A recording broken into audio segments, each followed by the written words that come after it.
Alright guys, welcome back to the channel. Thanks for tuning into today's video. We have more gaming and PlayStation news, rumors and leaks to go over.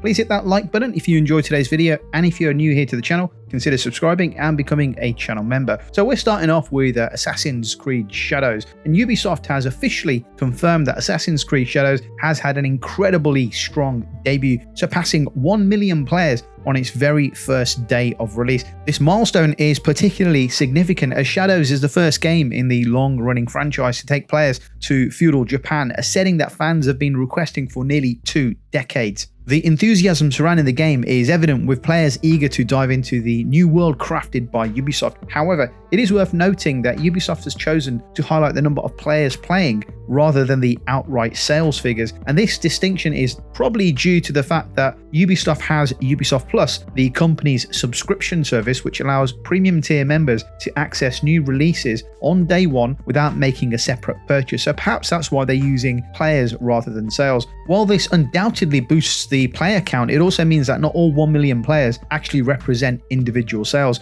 Ubisoft took to its official X account to share the news, posting, "It's not even 4 PM here in Canada, and Assassin's Creed Shadows has already passed 1 million players. Thank you from the bottom of our hearts for joining this adventure in Feudal Japan. We are beyond excited to start this journey with you." The development of Shadows was led by Ubisoft Quebec, a studio that has become a powerhouse within the Ubisoft company.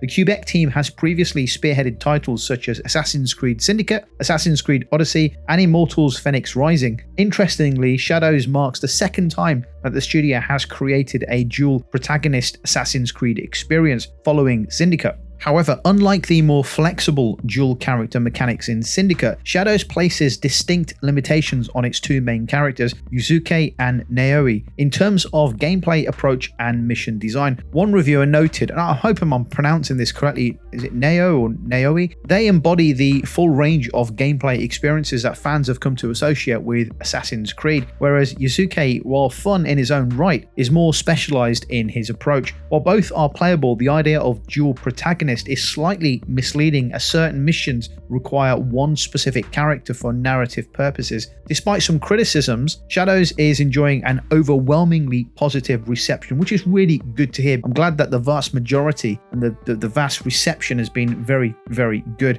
And that's both in player engagement and in reviews. And on Steam, the game has already amassed a very positive rating of over 3,000 players. In terms of concurrent player count, Shadows has outperformed Assassin's Creed Valhalla and Origins on launch day, peaking at over 44,000 simultaneous players. Only Assassin's Creed Odyssey, which had an all-time peak of 62,000 concurrent players, stands ahead. And with such a strong launch and ongoing discussions about the game's mechanics, story and visuals, Assassin's Creed Shadows seems poised to be one of the most talked about entries in the franchise. How are you enjoying Assassin's Creed so far? Let me know your thoughts in the comments down below, and let's move on. The likelihood of a Persona 4 remake is becoming harder to ignore, with recent developments suggesting that an official announcement may be on the horizon. Following the success of Persona 3 Reload, many fans have speculated that Persona 4 Golden, one of the most beloved entries in the series, would be next in line for a full remake. Now, a domain registration has only added fuel to the fire that a remake is in the pipeline. A well-known Persona enthusiast and YouTuber called Faz has recently discovered that the domain p4re.jp has been registered, leading to widespread speculation that Atlus is gearing up for a reveal. The situation mirrors the lead up to Persona 3 Reload, where a similar domain, p3re.jp, was registered a few months before the official announcement. If history does repeat itself, we could be looking at a reveal in the near future. The question remains, what does RE stand for this time? Persona 4 Remake seems the most obvious assumption, but given Atlus's tendency to use unique subtitles, other possibilities do exist. Some have speculated titles like Persona 4 Rebirth, although that could cause confusion with Final Fantasy Rebirth. One creative theory suggests Persona 4 Retune, which would align with the musical themes heavily presented in Persona 4 Golden. While nothing is officially confirmed, the combination of domain registration and fan anticipation makes it increasingly likely that we will see Persona 4 return in a more modernized form very soon. With Persona 3 Reloads having been such a hit, Atlus may be eager to capitalize on the momentum and bring another classic entry back for a new generation of players. Let's move on.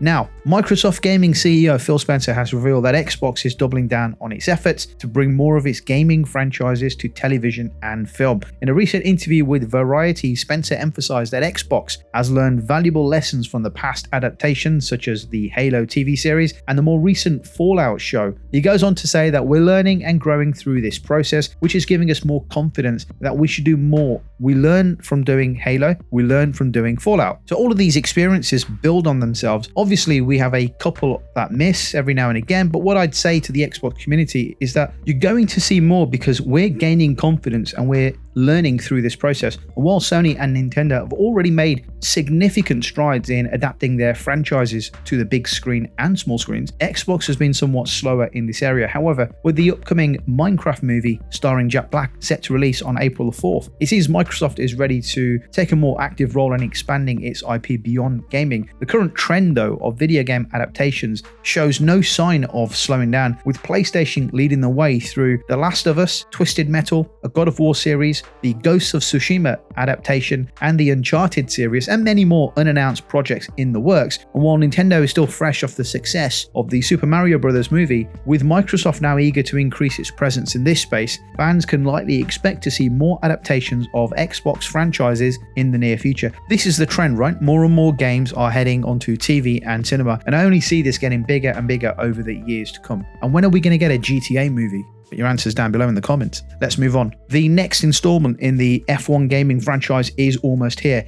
F1 25, the latest entry in the long-running series by Codemasters and Electronic Arts, is expected to be officially unveiled on March 26, 2025, with the game launching worldwide on May 30th, 2025. According to a reliable industry insider, Bill Kunn, F1 25 will be available in two editions. The standard edition for the usual $60 available on May the 30th, and the iconic edition available for $80 includes 3 days of early access, allowing players to start racing on May the 27th. And just to add, those subscribed to EA Play or Xbox Game Pass Ultimate will receive a 10-hour trial of the game upon release, allowing them to test the experience before committing to a full purchase. What remains unclear is whether F1 25 will be available on older generation consoles like the PS4 and Xbox One. I really hope they don't make it available for the older generation. Let's just move on, right? Let's move on. Just make it for this generation. I know it's going to piss off a lot of people, but we need to move on. EA and Codemasters have not provided official confirmation either regarding platform availability, leaving many fans wondering whether they'll need to upgrade to newer hardware. Given the history of the franchise, we can expect F1 25 to introduce refinements in gameplay. They do this every year, graphical improvements,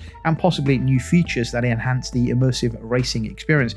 And I wonder what it's going to be like playing that game on the PS5 Pro. Cannot wait. The previous game, F1 24, introduced a revamped career mode and the F1 World feature, providing deeper progression systems and additional challenges for players. If Codemasters continues on this trajectory, F1 25 could further enhance the realism and excitement that fans of the franchise love. What do you hope to see in F1 25? Let me know in the comments down below, and let's move on. In an unexpected turn of events, Microsoft may have accidentally revealed a groundbreaking feature for the future Xbox console. A mock-up image of the Xbox user interface included in an official blog post has sparked speculation that Steam integration could be coming to the platform. The post, written by Leo Alibi, Xbox's VP of Global Partnerships, was titled GDC 2025 Opening a Billion Doors with Xbox, and was meant to highlight Xbox's commitment to expanding gaming accessibility. However, keen-eyed fans noticed something unusual in one of the images. The image, which showed various devices displaying the game library, which Xbox has, featured a tab labeled Steam, alongside existing filters like Installed, Game Pass, and Recently Added. This small detail suggests that Microsoft might be exploring ways to allow Xbox players to access and play their Steam library directly through their console. Though the image was quickly removed and replaced, the internet never forgets. The discovery has fueled speculation that the next Xbox console may support Steam integration, possibly allowing players to access their Steam purchases on an Xbox system. something that would be a shift, a massive shift in fact, in the console gaming landscape. So why would Microsoft do this? Due to Xbox's dismal sales, Microsoft needs to make the next Xbox console relevant, and having a device that can only play Xbox games will not entice the millions of Xbox gamers who have jumped ship and are investing in PS5s or only PC gaming. So Microsoft's only hope is to ensure that the next Xbox console has something different to offer its gamers, and this may be it. So Microsoft has been pushing for an open ecosystem in gaming, and with Xbox increasingly embracing cross-platform play, Game Pass expansion, and cloud gaming services. This move does align with that strategy. If Steam integration does become a reality, it could give Xbox a unique advantage over PlayStation and Nintendo, positioning it as the most open and flexible gaming platform.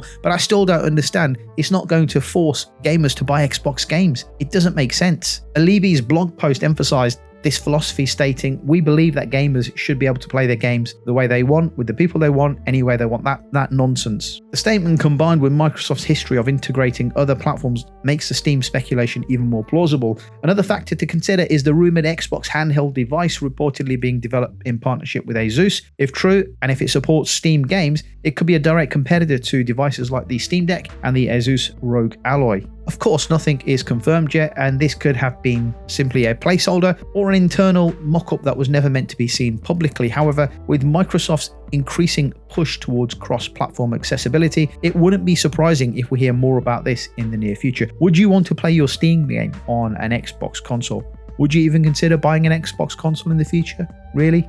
Let me know your thoughts down below in the comment section about the topics discussed in today's video. Thank you for watching, and if you liked the video, give it a thumbs up, and I'll catch you on the next video.